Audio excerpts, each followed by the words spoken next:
আসসালামু আলাইকুম কাকা। ওয়ালাইকুম সালাম। কাকা আমি মুন্সি ছেলে মিটু। আল্লাহ, আমি তো হ্যাঁ, হ্যাঁ। আচ্ছা রে বাবা, আমি তো আমার চিন্তা শুন না মনে হয়, কিন্তু নামে তো চিনছু নামে শুনছি। না? চিনছে কাকা আমার খুব ভালো করে চিনে। হ্যাঁ, শুনছি। আচ্ছা যাক, এখন শরীরটা কেমন আপনার? খলিল ফটানি আজ মধ্যে ফটানি খলিল ফটানি হ্যাঁ হ্যাঁ, আপনার তো মাশাল্লাহ, আপনি আমাদের সিঁড়ি অনেকগুলোই দেখছেন। হ্যাঁ আলহামদুলিল্লাহ 124 বছর এখন আপনার বর্তমান বয়স না? আচ্ছা যাক আলহামদুলিল্লাহ।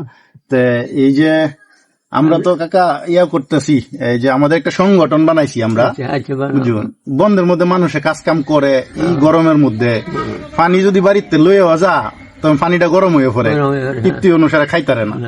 আবার পানি ফুরাই গেলে গ্রামে আসতে হয় আবার পানি নেওয়ার জন্য।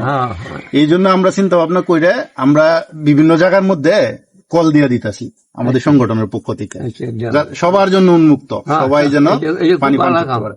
এটা খুব ভালো কাম। জি বিলেতে রুটালে বাইতে আমাকে পানি নিবার লাগবে, জি মানে কান্দা যদি ভালো তো অতি সহজ হইল না। হ্যাঁ হ্যাঁ।